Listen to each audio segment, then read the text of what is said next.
லூக்கா 20 ரொம்ப ஈஸியான ஒரு அதிகாரம். நம்ம ஏற்கனவே பார்த்துட்டு வர மாதிரி இயேசு கிறிஸ்து எருசலேமுக்கு நேராக வந்துட்டு இருந்தார். ட்ராவல் பண்ணிட்டு இருக்கிற வழி 9வது அதிகாரம் 54வது வசனத்தில் ஆரம்பித்து இப்போ வரைக்கும் அவர் கடந்து வந்த பாதைகள், அவர் சொன்ன காரியங்கள், உபதேசங்கள் அதெல்லாம் நம்ம பார்த்துட்டு இருந்தோம். இப்போ 20வது அதிகாரத்தில் அவர் எருசலேமில் தேவாலயத்தில் போதகம் பண்ணி கொண்டு இருக்கிறாருன்னு சொல்லி நம்ம முந்தின அதிகாரத்தில் கூட நம்ம பார்த்தோம். முந்தின அதிகாரம் 19:47 அவர் நாடோறும் தேவாலயத்தில் உபதேசம் பண்ணி கொண்டிருந்தார். அப்போ இது ரபிமாருக்கு பொதுவான ஒரு காரியம். அவங்க தேவாலயத்தில் நிறைய கோர்ட்யார்ட்ஸ் இருக்குது. Court of gentiles, court of women அப்படின்லாம் நம்ம பார்த்தோம். ஸோ அதில் இருந்து இயேசு கிறிஸ்து போதகம் பண்ணி கொண்டு இருக்கிறார். நாள்தோறும் தேவாலயத்தில் உபதேசம் பண்ணி கொண்டு இருந்தார். இப்போ இதுதான் அவருடைய கடைசி வாரம். எருசலேமுக்குள்ளே நுழையிறது திங்கட்கிழமை அப்படின்னு சொல்லி சொன்னால் இது செவ்வாய்க்கிழமையில் நடக்கிற ஒரு காரியம். 20வது அதிகாரம் 1 வசனத்தில் சொல்லப்பட்டிருக்கு. அந்நாட்களில் ஒன்றில், அதாவது அந்த கடைசி வாரம், சிலுவைக்கு நேராக செல்லுகிற அந்த வாரம், அந்த வாரத்தில் ஒரு நாள் அப்படின்னு சொல்லும்போது அது டியூஸ்டே அப்படின்னு நம்ம பார்க்குறோம். அவர் தேவாலயத்தில் ஜனங்களுக்கு உபதேசித்து சுவிசேஷத்தை பிரசங்கித்த போது அப்படின்னு கொடுத்துருக்கு. 2 காரியம், ஜனங்களுக்கு உபதேசித்து சுவிசேஷத்தை பிரசங்கித்த போது. ஸோ பிரசங்கித்த போது அப்படின்னு பிரசங்கம் அப்படிங்கிறத நம்ம பார்க்கும்போது அதில் ப்ரொக்ளைமிங் காட்ஸ் வேர்ட். ஒரு ராஜா ஒரு அறிக்கையை வெளியிடுறாரு ஜனங்களுக்கு அப்படின்னா எவ்வளோ ஒரு அத்தாரிட்டியோடு அவர் பேசுவாரோ அதுதான் பிரசங்கம் அப்படிங்கிற வார்த்தை குறிக்கிறது. உபதேசம் அப்படிங்கிறது டீச்சிங். அப்போது தேவனுடைய ராஜ்யம் எப்படிப்பட்டதுங்கிறது தான் இவர் சொல்லிட்டு வர்றாரு அப்படிங்கிறத நம்ம பார்த்தோம். அப்போ இந்த இடத்துல கடைசி வாரத்தில் அவர் பிரசங்கம் பண்ணுகிறாருன்னு சொல்லி சொல்லும்போது அவர் ஒரு ராஜாவை ஒரு அதிகாரத்தோடு தன்னுடைய வார்த்தையை அவர் தெரியப்படுத்திக்கிட்டு இருக்கிறாரு அப்படின்றத நம்ம பார்க்குறோம். அந்த டைமில் பிரசங்கித்த போது பிரதான ஆசாரியரும் வேத பாரகரும் மூப்பரும் அவரிடத்தில் கூடி இப்போ நம்மளுக்கு ஆல்ரெடி தெரியும், இயேசு கிறிஸ்துவ கொலை செய்யணுங்கிற அளவுக்கு எல்லாரும் எப்படியாவது அவருடைய வார்த்தை மேனாலும் பிடிக்கலாம் அப்படின்னு சொல்லி யோசித்து கொண்டிருந்த ஒரு நேரம். ஸோ அப்படிப்பட்ட ஒரு நேரத்தில் இவர் உபதேசம் பண்ணிட்டு இருக்கும்போது இப்போ அங்கே இருக்கிறது பிரதான ஆசாரியர், வேத பாரகர், மூப்பர், சீஷர்கள், மற்ற ஜனங்கள் எல்லாருமே இருக்கிறாங்க. இப்போ அவங்க கேட்குறாங்க, நீர் எந்த அதிகாரத்தினால் இவைகளை செய்கிறீர்? இந்த அதிகாரத்தை உமக்கு கொடுத்தவர் யார்? அதை எங்களுக்கு சொல்லும் என்றார்கள். இது என்ன காரியம் அப்படின்னு சொல்லி நம்ம பார்த்தோம்னா லூக்கா 19வது அதிகாரத்தில் நம்ம பார்க்குறோம்.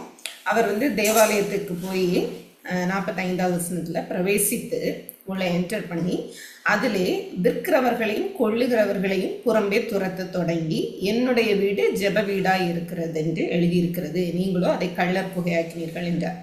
ஸோ அந்த இடத்துல அவர் போய் இந்த மாதிரி பேசுறது தான் வேதபாரகர், மூப்பர், பிரதான ஆசாரியெல்லாம் கேட்குறாங்க, எந்த அதிகாரத்தினால நீங்கள் செய்தீங்க? உங்களுக்கு இந்த அதிகாரத்தை கொடுத்தது யார்? ஏன்னா பிரதான ஆசாரியர், மூப்பர், வேதபாரகர் இவங்க தான் அதிகாரத்தில் உள்ளவங்க யூதர்கள் மேலே.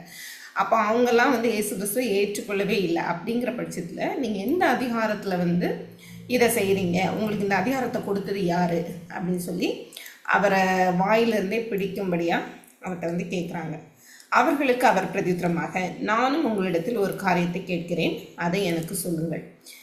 ஸோ இப்போ இந்த 20வது அதிகாரத்தில் ஃபுல்லாக நம்ம பார்க்கும்போது எப்படி அவரை அவருடைய வார்த்தையினால் பிடிக்கலாம்னு சொல்லி யோசித்து அவர்கிட்ட கேள்வி கேட்குறாங்க. அதுக்கு இயேசு கிறிஸ்து எவ்வளோ அழகாக தன்னுடைய பதிலை சொல்லுகிறார் அப்படிங்கிறது தான் இந்த அதிகாரம் முழுசும் நம்ம பார்க்க போகிறோம். அப்போது இதில் அவர் சொல்லும்போது நானும் உங்களிடத்தில் ஒரு காரியத்தை கேட்கிறேன் அப்படின்னு சொல்லிட்டு அவர் யாரை பற்றி கேட்குறாருன்னா யோவான் ஸ்நானன். அவர் நிறைய காரியங்களை குறித்து கேட்டிருந்திருக்கலாம் வேறு ஏதாவது. ஆனால் அவர் இந்த இடத்துல யோவான் கொடுத்த ஸ்நானம் தேவனால் உண்டாயிற்றோ மனுஷரால் உண்டாயிற்றோ என்று கேட்டார். யோவான் ஒரு ஊழியத்திற்காக வந்தார், அது நம்மளுக்கு தெரியும். மேசியாவினுடைய வருகையை முன் அறிவிக்கிறதுக்காக வந்தவர் யோவான் ஸ்நானன். அப்போ அவரிடத்துல அநேக யூதர்கள் மனம் திரும்புகிறோம் அப்படின்னு சொல்லி தங்களை ஒப்பு கொடுத்தாங்க. மேசியாவை நாங்கள் ஏற்றுக்கொள்ளுகிறோம் அப்படின்னு சொல்லி யூதர்கள் ஞான ஸ்நானம் எடுத்தாங்க. அப்போ இயேசு கிறிஸ்து ஏன் இதை கேட்குறாரு, யோவான் கொடுத்த ஸ்நானம் அப்படின்னு ஏன் இதை கொண்டு வர்றாரு அப்படின்னு சொன்னால், மேசியாவை முன் அறிவிக்கிற ஊழியம்தான் யோவானோட ஊழியம். அப்போ யோவானுடைய ஊழியத்தை நீங்கள் ஏற்றுக்கொண்டீங்க அப்படின்னு சொன்னால் மேசியாவை நீங்கள் ஏற்றுக்கொள்ளணும். யோவான் ஸ்நானனை நீங்கள் ஏற்றுக்கொள்ளலை அப்படின்னா நீங்கள் மேசியாவை ஏற்றுக்கொள்ளவில்லை, மறுதளிக்கிறீங்க அப்படின்னு அர்த்தம். ஸோ அதுக்காக அவர் வந்து அதை ரிலேட் பண்ணுறார். ஏன்னா வழியை ஆயத்தம் பண்ண வந்தவர் வந்து யோவான் ஸ்நானனுங்கிறது நம்மளுக்கு தெரியும்.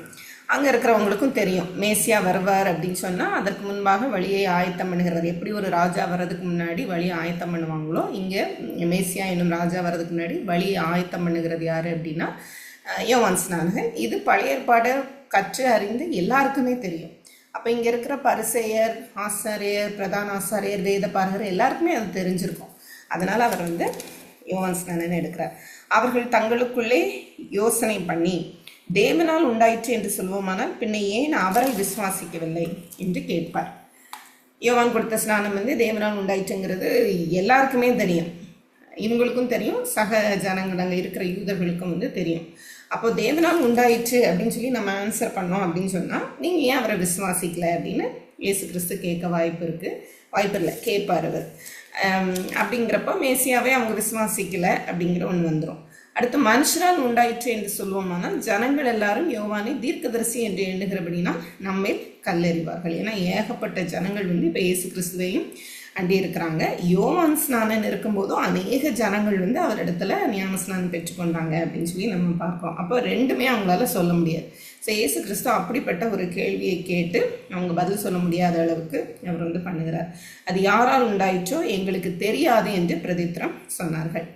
இப்போ இந்த பிரதான ஆசாரியும் சரி, ஆசாரியர்கள், அதே போல் வேத பரகர், மூப்பெருமை யாருமே வந்து யூதர்களுக்கு முன்பாக எங்களுக்கு இந்த காரியம் தெரியாது, தேவனை குறித்தான இந்த வார்த்தையை குறித்த புரிதல் எனக்கு கிடையாது அப்படின்னு சொன்னால் அது வந்து அவங்கள அந்த அந்தஸ்துக்கு தகுதி அற்றவர்களாக காண்பிக்கும். அதனால தான் அவங்க வந்து எல்லா காரியங்களையும் வேத வார்த்தைகளையும் வந்து யூதர்களுக்கு எடுத்து சொல்லுகிறவர்களாக இருந்தாங்க. அப்போ தேவன் வந்து இயேசு கிறிஸ்து என்ன பண்ணார்னா அவங்களுடைய வாயாலேயே எங்களுக்கு தெரியாது அப்படிங்கிற ஒரு காரியத்தை அந்த இடத்துல சொல்லும்போது சுற்றி ஜனங்கள் எல்லாருமே இருக்க தான் செய்கிறாங்க. ஏன்னா அது தேவாலயம், அநேகர் வந்து இயேசு கிறிஸ்துவின் வார்த்தைகளை கேட்கலாம் வந்திருக்கிறாங்க.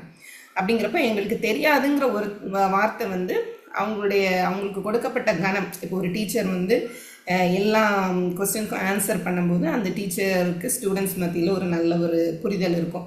அதே இது எனக்கு தெரியல, நான் பார்த்துட்டு வரேன், இல்லை எனக்கு இது ரொம்ப தெரியாது அப்படின்னு சொல்லும்போது அந்த டீச்சர்ஸ் மேலே ஸ்டூடெண்ட்ஸ்க்கு வந்து ஒரு இது மாறிடும்.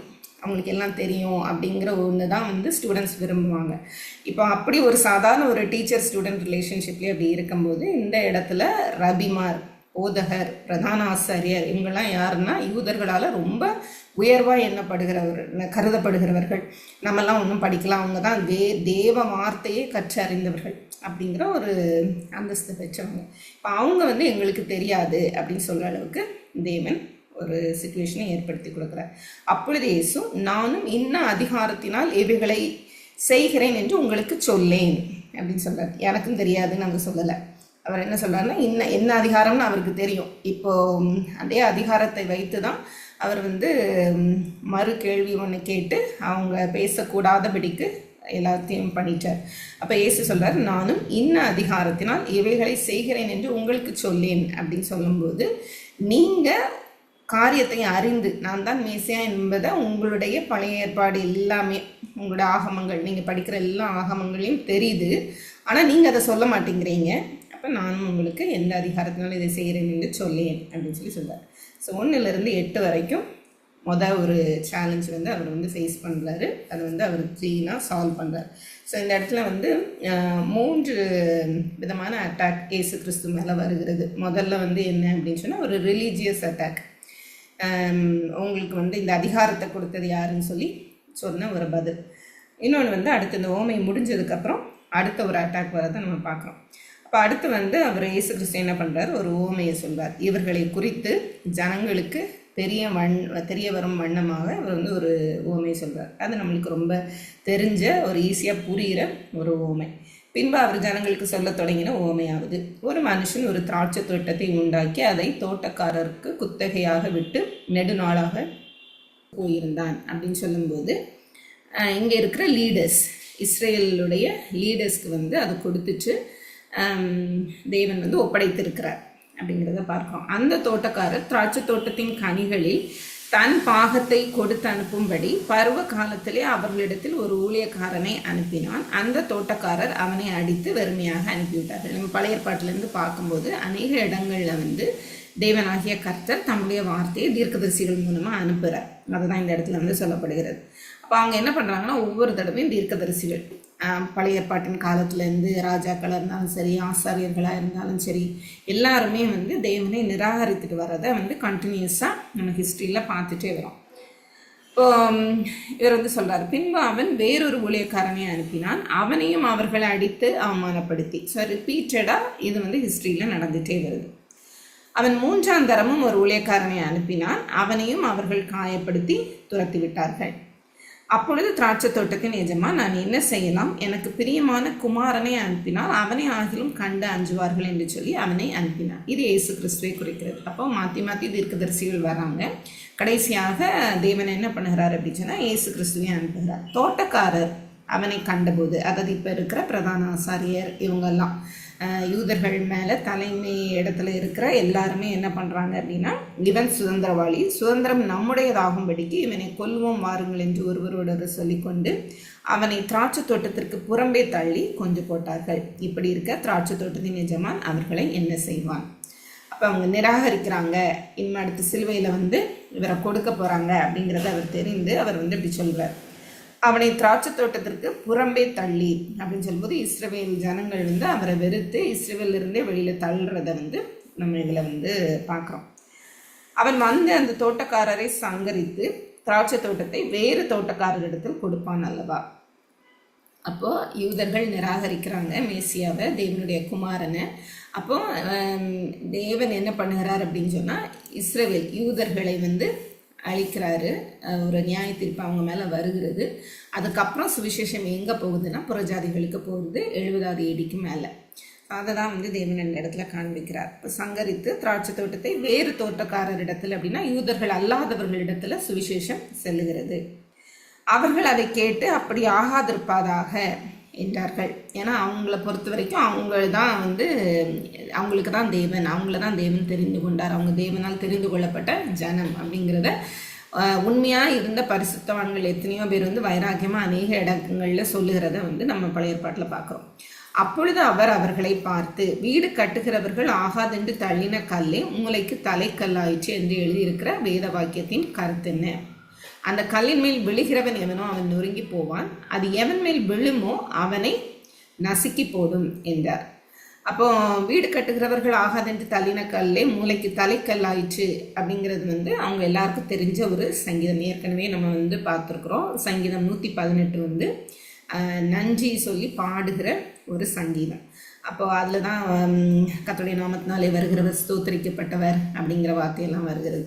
இப்போ அதெல்லாம் அவங்க ரெகுலராக பாடுற ஒரு சங்கீதம். அந்த சங்கீதத்துலேருந்து ஒரு வசனத்தை வந்து அவர் சொல்வார், வீடு கட்டுகிறவர்கள் ஆகாதென்று தள்ளினக்கள். 118:22 இருக்குது. இப்போ மூளைக்கு தலைக்கல்லாயிற்று என்று எழுதியிருக்கிற வேத வாக்கியத்தின் அர்த்தம் என்ன? அப்போ உங்களுக்கு அது தெரியும். அதுதான் நான் அப்படிங்கிறது தான் அவர் அந்த இடத்துல சொல்கிறார். அந்த கல்லின் மேல் விழுகிறவன். இப்போ இந்த இடத்துல வந்து 2 வசனங்களை வந்து தேவன் சேர்த்து அவங்களுக்கு சொல்கிறார்.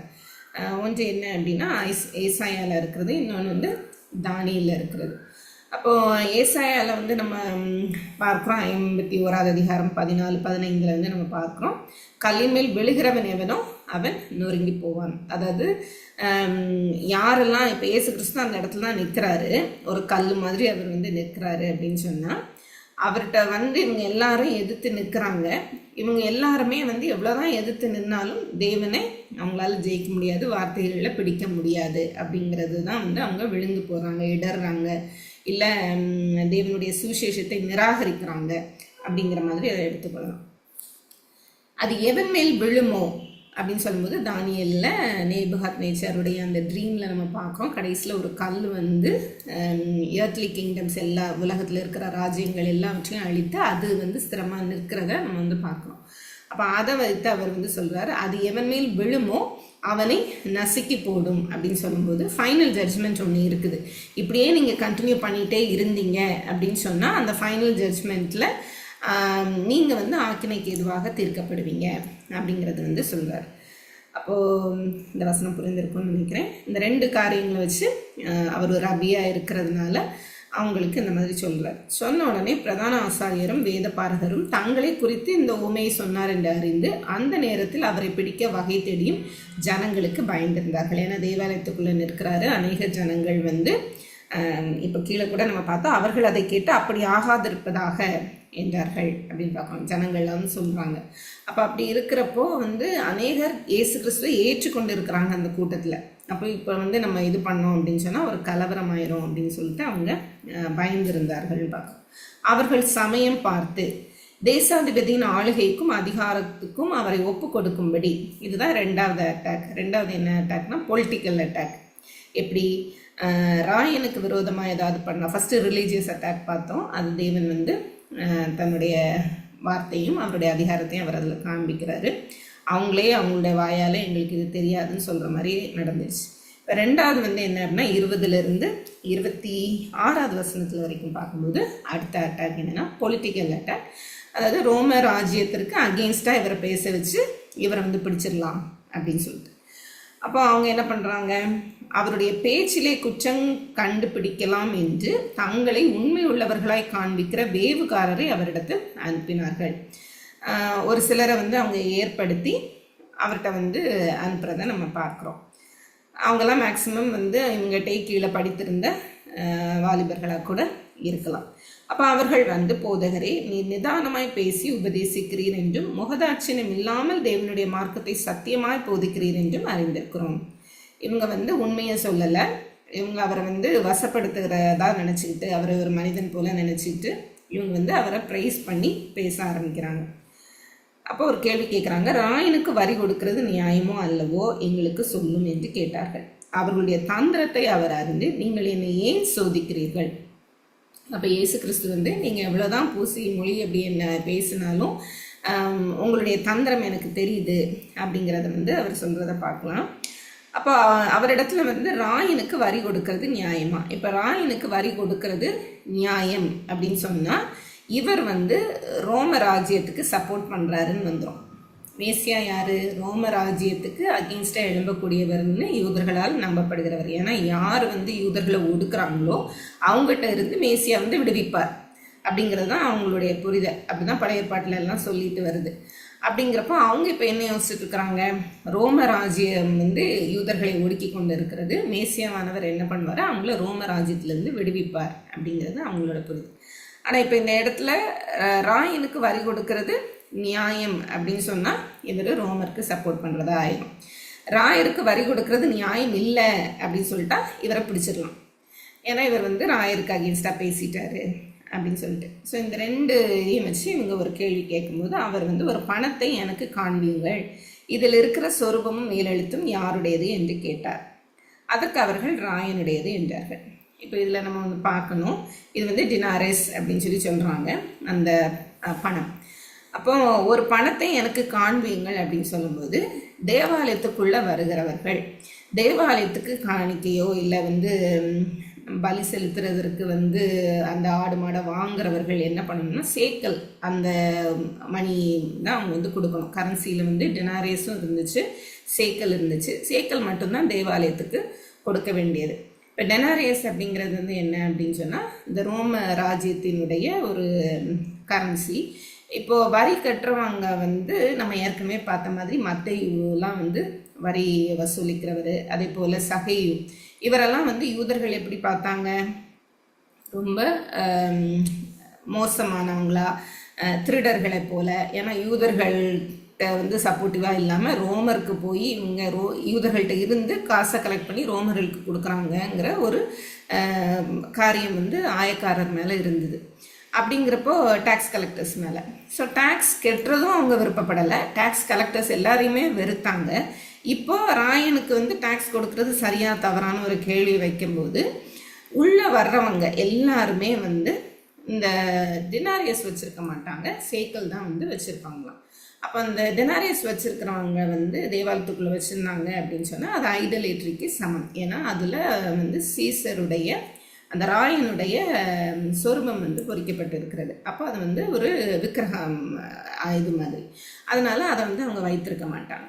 அப்போ இந்த இடத்துல வந்து ஒரு பணத்தை எனக்கு காண்பீங்கள் அப்படின்னு சொன்ன உடனே அவங்க எடுத்து காமிக்கிறப்போ தேவன் அதில் வந்து எதை வெளிப்படுத்துகிறாரு அப்படின்னு சொன்னால், யூத மக்களையெல்லாம் வந்து இது தப்புன்னு சொல்லுகிற இந்த பிரதான ஆசாரியர், இந்த வேத பாரகர், இவங்களே இப்போ என்ன வச்சுருக்கிறாங்க அப்படின்னா டெனாரியஸை வந்து கையில் வச்சுருக்கிறாங்க. அப்படிங்கிறப்போ இவங்க ரோமர்களை வெறுக்கிற மாதிரி உங்கள்கிட்ட காட்டி கொண்டு இருந்தாலும் எவ்வளோ மாய்மாலமாக இருக்கிறாங்க அப்படிங்கிறத இவர் வந்து இந்த இடத்துல காண்பிக்கிறார். ரெண்டாவது வந்து என்ன அப்படின்னு சொன்னால், ராயனுடையதை இதில் என்ன இருக்குது அப்படின்னு சொல்லும்போது, ராயனுடையதுன்னு சொல்லும்போது ராயனுடையதை ராயனுக்கும் தேவனுடையதை தேவனுக்கும் செலுத்துங்கள் அப்படின்னு தமிழில் கொடுத்துருக்கு. இங்கிலீஷில் வந்து ரெண்டர் திஸ் அப்படின்னு கொடுத்துருக்கு. அந்த ரெண்டர் அப்படிங்கிற மீனிங் வந்து என்ன அப்படின்னா, நீங்கள் அவருக்கு கடன்பட்டிருக்கீங்கன்னா அதை திருப்ப கொடுத்துருங்க, அந்த மாதிரி ஒரு அர்த்தம். அப்போ இந்த இடத்துல ராயனுடையதை ராயனுக்கு கொடுங்க அப்படின்னு சொல்லும்போது, இது அவர்கிட்டருந்து உங்களுக்கு வந்தது, நீங்கள் அதை திருப்ப கொடுக்கணும், இதுதான் வந்து வரி. அப்போது நீங்கள் வந்து ராயனுடையதை ராயனுக்கு கொடுத்துருங்க, அதே போல் தேவனுடையது தேவனுக்கு கொடுங்கன்னு சொல்லும்போது இந்த உலகத்தின் காரியம், இந்த மணி, இதெல்லாம் வந்து ராயனுக்குரியது கொடுத்துருங்க. ஆனால் தேவனுக்குரியதுன்னு சொல்லும்போது நீங்கள் அவருடைய சாயலில் படைக்கப்பட்டீங்க, அதனால உங்களுடைய இருதயம், ஆத்மா, ஆவி எல்லாமே யாருக்குரியது அப்படின்னா தேவனுக்குரியது.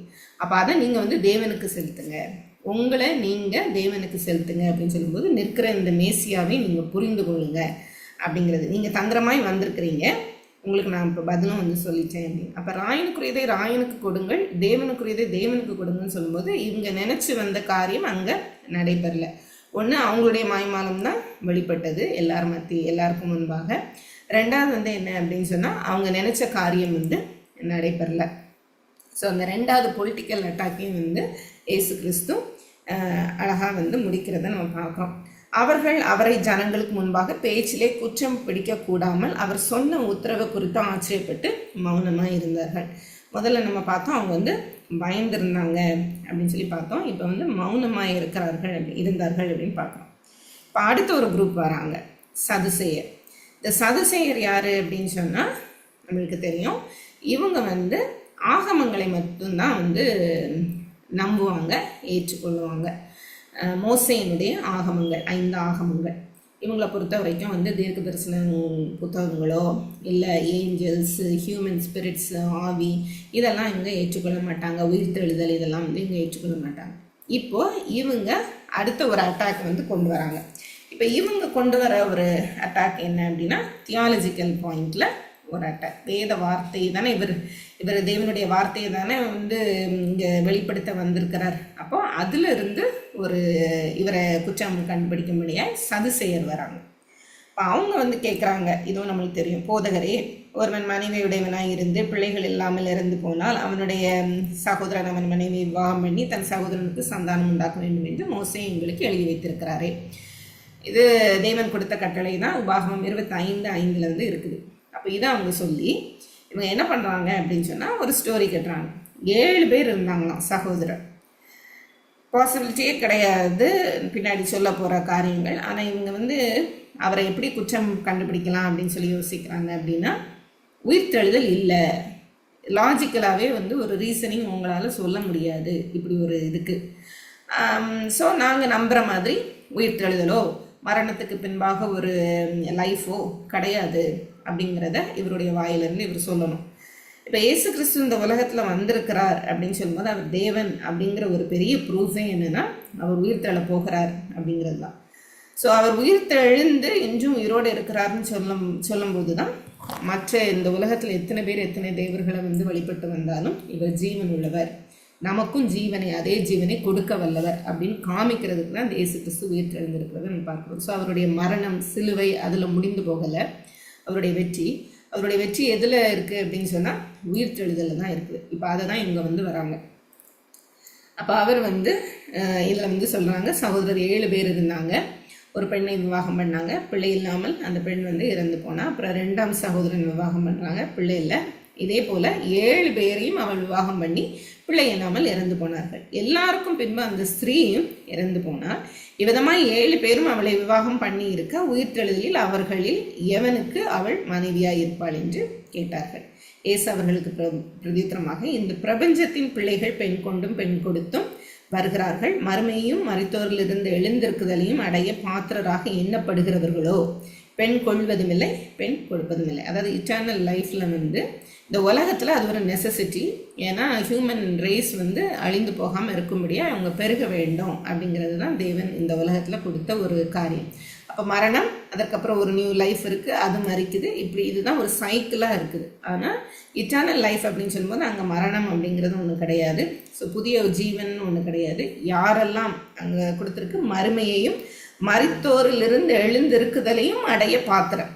இப்போ இவங்க வந்து உயிர்த்தெழுதல் இல்லை அப்படின்னு சொல்லி சாதிக்கிறவர்கள் தான் சதுசேயர்கள். அவங்ககிட்ட இயேசு கிறிஸ்து சொல்கிறாரு, மறுமை அப்படிங்கிற ஒன்று இருக்குது, மரித்தோர் உயிர்த்தெழுதல் அப்படிங்கிறது ஒன்று இருக்குது, அதற்கு பாத்திரராக எண்ணப்படுகிறவர்கள் அப்படின்னு சொல்லும்போது, இப்போ உங்கள் இடத்துலேருந்து நான் பேசி கொண்டு இருக்கிறேன்ல, இப்போ நான் என்னை விசுவாசிக்கிற ஒவ்வொருவரும் வந்து மறுமையும் அதுக்கப்புறம் இருக்கிற அந்த ஒரு லைஃபுக்கும் அவங்க வந்து பாத்திரர் அப்படிங்கிறத அவர் சொல்வார். அவங்களுக்கு பெண் கொள்வதும் இல்லை, பெண் கொடுப்பதும் இல்லை அப்படின்னு சொல்றதை பார்க்குறோம். அவர்கள் இனி மறிக்கவும் மாட்டார்கள், அவர்கள் உயிர்த்தெழுதின் பிள்ளைகள் ஆனபடியால் தேவதூதருக்கு ஒப்பானவர்களாய் தேவனுடைய பிள்ளைகளுமாய் இருப்பார்கள். தேவனுடைய சமூகத்தில் அவங்க வந்து எப்போவுமே இருப்பாங்க அப்படிங்கிறத இந்த இடத்துல அவர் வந்து சொல்றார். தேவனுடைய பிள்ளைகள் அப்படின்னு சொல்லும்போது இயேசு கிறிஸ்துவை விசுவாசிக்கிற ஒவ்வொருவரும் தேவனுடைய பிள்ளைகள் என்று அதிகாரம் பெறுகிறோம், அதுதான் அவர் சொல்வார். அப்போ அவங்களும் தேவதூதர்களுக்கு ஒப்பாக இருப்பார்கள் அப்படின்னா இவங்க தேவதூதர்களையும் வந்து நம்ப மாட்டாங்க. தேவதூதர்களும் சரி, ஹியூமன் ஸ்பிரிட் மறித்ததுக்கப்புறம் ஆவி ஒன்று இருக்குது அப்படிங்கிறதெல்லாம் இவங்க வந்து ஏற்றுக்கொள்ள மாட்டாங்க. ஸோ அவங்களுக்கு இவர் சொல்லிட்டு இவங்களுக்கு ஒரு வசனத்தை வைத்து, ஏன்னா தியாலஜிக்கல் அட்டாக் இது, ஸோ ஒரு வசனத்தை வைத்து அவர் வந்து சொல்வதை நம்ம பார்க்குறோம். அன்றியும் மரித்தோர் எழுந்திருப்பார்கள் என்பதை மோசேயும், ஏன்னா இவங்க அந்த 5 ஆகமத்திலிருந்து தான் இவங்க வந்து எல்லாத்தையும் பற்றிக்கொள்ளுவாங்க. தீர்க்க தரிசன புத்தகங்களோ அந்த இதெல்லாம் சங்கீத புத்தகங்கள் எதுவுமே அவங்களுக்கு வந்து ஏற்புடையதல்ல. அதனால் அவர் மோசேயின் காரியத்தை வச்சே சொல்கிறாரு. யாத்ராகமம் 3ஆவது அதிகாரம் 6வது வசனத்தில் தேவன் சொன்ன வார்த்தை, மரித்தோர் எழுந்திருப்பார்கள் என்பதை மோசேயும் முச்செடியை பற்றிய வாசகத்தில் காண்பித்திருக்கிறார். எப்படியெனில் கர்த்தரை ஆபிரகாமின் தேவன் என்றும் மோசே என்றும் தேவன் என்றும் ஈசாக்கின் தேவன் என்றும் யாக்கோபின் தேவன் என்றும் சொல்லியிருக்கிறார். அப்போ அதில் நம்ம பார்க்கும்போது யாத்ராகமம் 3ஆவது அதிகாரம் 6வது வசனம், அதில் நம்ம பார்த்தோன்னா அதில் வந்து சொல்லப்பட்டிருக்கு, பின்னும் அவர், நான் ஆபிரகாமின் தேவனும் ஈசாக்கின் தேவனும் யாக்கோபின் தேவனும் ஆகிய உன் பிதாக்களுடைய தேவனாய் இருக்கிறேன் அப்படின்னு சொல்லி.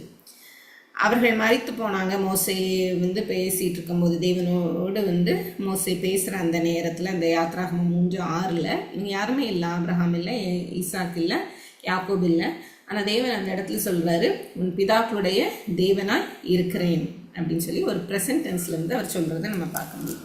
அப்போ ப்ரெசன்ட் டென்ஸில் வந்து அவர் சொல்கிறாரு அப்படின்னு சொன்னால் கண்டிப்பாக அவங்க இன்னும் வந்து உயிருள்ளவர்களாய் வந்து இருக்கிறாங்க, ஜீவிக்கிறவர்களாய் இருக்கிறாங்க அப்படின்னு காண்பிக்கிறார். அவர் மரித்தோரின் தேவனாய் இராமல் ஜீவன் உள்ளோரின் தேவனாய் இருக்கிறார். எல்லாரும் அவருக்குள் பிழைத்திருக்கிறார்களே என்றார். அப்போ அவரை விசுவாசித்தவர்கள், இந்த யாக்கோபு, ஆபிரகாம், ஈசாக்கு அப்படிங்கிற அந்த பிதாக்கள், உங்களுடைய பிதாக்கள் மரித்தவர்கள் வந்து தேவனுக்குள்ளாக பிழைத்திருக்கிறார்கள் அப்படிங்கிறத இவர் வந்து சொல்றார். அப்போ நீங்கள் என்னை விசுவாசிக்கும் போது, மேசியாவை விசுவாசிக்கும் போது நீங்களும் தேவனுடைய பிள்ளைகளாக இருப்பீங்க, உங்களுக்கும் மறுமை என்று உண்டு அப்படிங்கிறத சொல்கிறார். அப்போ நீங்கள் புரிந்து வைத்திருக்கிறது வந்து தவறு அப்படிங்கிறத இந்த இடத்துல அவர் சொல்கிறத பார்க்குறோம். அப்பொழுது வேத பாரகரில் சிலர், ஏன் வேத பாரகர் வந்து உயிர்த்தெழுதல் உண்டு என்று விசுவாசிக்கிறவர்கள், வேத பாரகர்கள் வந்து ஆகமங்கள் எல்லா பழைய ஏற்பாட்டில் இருக்கிற எல்லா காரியங்களையும் அவர் ஏற்றுக்கொள்கிறவர்கள். ஸோ அவங்களுக்கு வந்து சந்தோஷமாக இருக்குது. என்ன அப்படின்னு சொன்னால் சதுசேயர் வந்து இதாயிட்டாங்க அப்படின்னு சொல்லி. அப்போ வேத பாரகர்கள் சிலர் அதை கேட்டு, போதகரே நன்றாய் சொன்னீர் என்றார்கள். அதன் பின்பு அவர்கள் அவரிடத்தில் வேறொன்றின் கேட்க துணியவில்லை. ஸோ மௌனமாக இருந்தாங்கன்னு பார்த்தோம். அடுத்த குரூப் வந்து கேட்குது. இனிமேல் ஒன்றும் வந்து கேட்க முடியாதுங்கிற அளவுக்கு அமைதியாயிட்டாங்க. இப்போது இயேசு கிறிஸ்து வந்து சொல்லுகிறார், இதை எல்லாருக்குமே அவர் வந்து சொல்லுகிறார். என்ன சொல்கிறார்? அவர்களை நோக்கி, கிறிஸ்து தாவீதின் குமாரன் என்று எப்படி சொல்லுகிறார்கள்? எல்லாருமே கிறிஸ்துனா யார்? மேசியா. கிறிஸ்து அப்படிங்கிறது கிரேக்க மொழி, மேசியாங்கிறது எபிரேய பதம். அப்படிங்கிறப்போ கிறிஸ்து தாவீதின் குமாரன், மேசியா அப்படிங்கிறவர் வந்து தாவீதின் குமாரன் சொல்லி எப்படி சொல்கிறாங்க? தன்னுடைய சத்துருக்களை உமக்கு பாதபடியாக்கி போடும் வரைக்கும் நீர் என்னுடைய வலது பார்சத்தில் உட்காரும் என்று கர்த்தர் என் ஆண்டவருடனே சொன்னார் என்று தாவீது தானே சங்கீத புஸ்தகத்தில் சொல்லியிருக்கிறானே. 110வது சங்கீதத்தில் நம்ம பார்க்குறோம். இல்லை, கர்த்தர் என் ஆண்டவருடனே அப்படின்னு சொல்லும்போது, ஆண்டவர் அப்படின்னு சொல்லும்போது த லார்ட் அப்படின்னு சொல்லி நம்ம பார்க்குறோம். கர்த்தர் அப்படின்னா அதோனாய், தேவன் அப்படின்னு சொல்லிட்டு பார்க்குறோம். அப்போது தேவனில் கர்த்தர் அப்படிங்கிற ஒரு அந்த நாமத்தை வந்து நம்ம பார்க்குறோம். அப்போது இதில் கொடுத்துருக்குது, நான் உம்முடைய சத்துருக்களை உமக்கு பாதபடியாக ஆக்கி போடும் வரைக்கும் நீர் என்னுடைய வலது பார்சத்தில் உட்காரும் என்று கர்த்தர் என் ஆண்டவருடனே சொன்னார். அப்போ கர்த்தர் வந்து என் ஆண்டவர் அப்படின்னு சொல்லும்போது தாவீது யாரை சொல்லுகிறார் அப்படின்னா இயேசு கிறிஸ்துவ, அதாவது கிறிஸ்துவை இந்த இடத்துல சொல்கிறத நம்ம பார்க்கலாம். தரிசனம், அது இருக்கு தரிசனமாக சொல்கிறது போல் நம்ம வந்து அதில் எடுத்துக்கலாம். அப்போ கர்த்தர் என் ஆண்டவருடனே சொன்னார் அப்படின்னு சொல்லி சொல்லும்போது தாவீது அவரை ஆண்டவர் என்று சொல்லியிருக்கிறார். அவனுக்கு அவர் குமாரனாக இருப்பது எப்படி என்றார். ஏன்னா அந்த யூதர்கள் முறைமைப்படி இப்போ உள்ள காலங்களையும் சரி, குமாரனை வந்து யாரும் ஆண்டவர் அப்படின்னு உயர்த்தி இது பண்ண மாட்டாங்க. தகப்பனை விட குமாரனை வந்து உயர்வாக சொல்ல மாட்டாங்க. அதுவும் யூதர்களோட இதில் வந்து பிதா அப்படின்னா, அதாவது தகப்பன் அப்படிங்கிறது வந்து ஒரு பெரிய ஒரு இது, அதுக்கு குமாரனை வந்து அவருக்கு மேலே காட்ட மாட்டாங்க.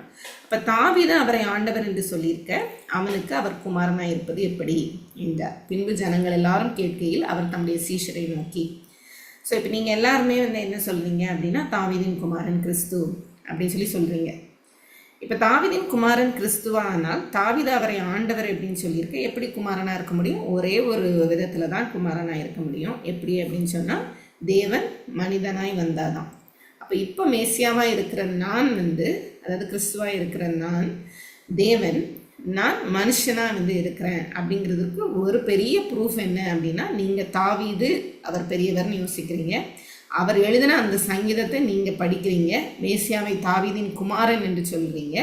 அப்போது உங்கள் எல்லாருக்குமே தெரியும் இப்போ மனுஷனாய் வந்திருக்கிற நான் தாவீதின் குமாரன் என்பதை வந்து நீங்கள் அறிந்திருப்பீங்க அப்படின்னு சொல்ல.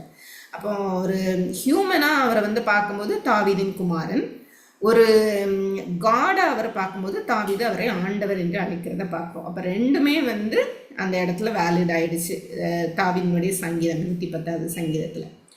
அப்போது இயேசு கிறிஸ்து என்ன சொல்லிட்டாரு, ஃபைனலாக என்ன முடிக்கிறாரு அப்படின்னு சொன்னால், நீங்கள் எத்தனை கேள்வி வேணாலும் கேட்கலாம், ஆனால் உங்களுடைய வேதம் நீங்கள் சொல்லுகிற காரியம், நீங்கள் என்ன சொல்கிறீங்க, தாவீதின் குமாரன் சொல்கிறீங்க, தாவீது ஆண்டவர்னு சொல்கிறாரு. அப்படிங்கிறப்போ கண்டிப்பாக மேசியா வந்து ஆண்டவர் தேவன் அப்படின்னு சொன்னால் அவர் மனுஷனாய் தான் வந்திருக்க முடியும். நீங்களே அறிக்கை இடுறீங்க, ஆனால் நான் முன்பாக நிற்கிறேன், நீங்கள் என்னை பார்க்கல அப்படிங்கிறத சொல்லிட்டு அவர் வந்து சீஷர்களை பார்த்து சொல்கிறாரு, நீண்ட அங்கிகளை தரித்து கொண்டு திரியவும், சந்தை வெளிகளில் மந்திரங்களை அடையவும், ஜப ஆலயங்களில் முதன்மையான ஆசனங்களில் உட்காரவும், விருந்துகளில் முதன்மையான இடங்களில் இருக்கவும் விரும்பி விதவைகளின் வீடுகளை பட்சித்து பார்வைக்கு நீண்ட ஜபம் பண்ணுகிற வேத பாரகரை குறித்து எச்சரிக்கையாயிருங்கள், அவர்கள் அதிக ஆக்கினையை அடைவார்கள் என்றார்.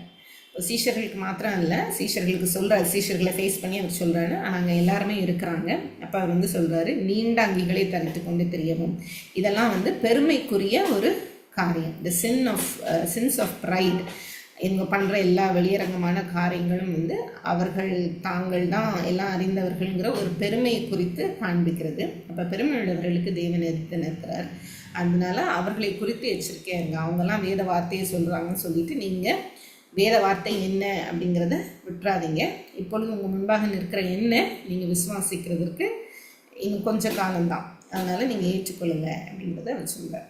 ஸோ அவர்கள் அதிக ஆக்கினையை அடைவார்கள். வேதபாரகர் உங்களுக்கு எப்படி கற்றுக் கொடுத்தாலும் அவர்களுக்குரிய ஆக்கினையை அவர்கள் அடைவார்கள். ஆனால் அதுக்கு நம்ம அவங்கள சொல்லிட்டு இருக்க முடியாது. உங்களுக்கு பொறுப்பு ஒன்று உண்டு, நீங்கள் இயேசு கிறிஸ்துவை விசுவாசிக்க வேண்டும் அப்படிங்கிறத இயேசு கிறிஸ்து எடுத்து சொல்கிறத நம்ம பார்க்கலாம். ஸோ நம்மளுமே இந்த காலங்களையும் எத்தனை போதர்கள் எத்தனை பேர் எப்படி இருந்தாலும் சரி, அவனுடைய கிரியைக்கு தக்க பலன் அப்படின்னு சொல்லும்போது அவங்களுடைய விசுவாசத்திற்கு தக்கதாக தான் கிரியைகள் இருக்கும். அப்போ நான் இயேசு கிறிஸ்துவை விசுவாசித்தேன் அப்படின்னு சொன்னால் என்னுடைய கிரியைக்கு ஏற்ற பலன் அப்படின்னு சொல்லும்போது என்னுடைய விசுவாசத்திற்கு ஏற்ற பலன். நான் விசுவாசித்தேன் அப்படின்னு சொன்னால் எனக்கு நித்திய ஜீவன், நான் விசுவாசிக்கலைன்னா எனக்கு கிரியை இருக்காது, அப்போ எனக்கு வந்து ஆக்கினை தீர்ப்பு. அந்த நேரத்தில் இந்த போதகர் எப்படி சொல்லி கொடுத்தாரு, இந்த சர்ச்சில் நான் எப்படின்னு அப்படின்னு நம்ம வந்து சொல்ல முடியாது. ஸோ எல்லாமே வந்து இண்டிவிஜுவலாக கர்த்தருக்கு முன்பாக போய் நின்று தான் கணக்கு ஒப்பிக்க வேண்டும். அப்போ நம்ம பெற்றோராக இருந்தாலும் சரி, பிள்ளைகளாக இருந்தாலும் சரி, எப்படிப்பட்டவர்களாக இருந்தாலும் சரி, தனியாக தான் அவரை ஃபேஸ் பண்ணணும். அப்போது எல்லாத்தையும் குறித்து எச்சரிக்கையாக இருங்க அப்படிங்கிறத இயேசு கிறிஸ்து சொல்லி முடிக்கிறத நம்ம பார்க்கலாம். ஸோ இதான் வந்து இன்றைக்கி நம்ம பார்த்தது. புரிஞ்சுக்கோன்னு நினைக்கிறேன். ஆமாம், டவுட் இல்லைல்ல? சரி, ஓகே. அதனால் இன்றைக்கி வந்து நான் கற்றுக்கொண்டது, இயேசு கிறிஸ்து வந்து நம்ம ஒவ்வொரு வேத வார்த்தையும் வந்து நம்ம ஒரு மாதிரி படிச்சுட்டு போகிறோம். ஆனால் ஒவ்வொரு வார்த்தையும் நம்ம படிக்கும்போதும் எவ்வளோ தூரத்துக்கு படிக்கணும். இப்போ ஒரு சிலர்லாம் வந்து ஏன் இவ்வளோ தூரம் நம்ம இது பண்ணணும், அவரை விசுவாசிக்கிறோம், அவருடைய கிரியை நம்ம வந்து செய்கிறோம், அவருக்கு பிரியமாக இருக்க நம்ம வந்து எல்லா காரியங்களையும் செய்கிறோம் அப்படின்னு நினைக்கிறோம். ஆனால் சின்ன சின்ன வார்த்தைகளை கொண்டு தேவன் எவ்வளோ அழகாக பேசுகிறாரு அப்படின்னு சொல்லும்போது அவருடைய வார்த்தை எவ்வளோ ஆழமாக இருக்குது. நம்ம எந்தெந்த இடத்துல குறைவுள்ளவர்களாக இருக்கோம் நம்மளுக்கே தெரியாது. அநேக நேரத்தில் அவருடைய வார்த்தை இன்னும் நம்ம ஆராய்ச்சி பண்ணும்போது, அவருடைய உபதேசத்தை இன்னும் நம்ம ஆராய்ச்சி பண்ணும்போது அவர் எதை நம்ம இடத்துல எதிர்பார்க்குறாருங்கிறத புரிந்து கொள்ள முடியும் அப்படிங்கிறது எனக்கு இந்த அதிகாரத்தை வாசிக்கும் போது எனக்கு ஃபீல் ஆச்சு. ஸோ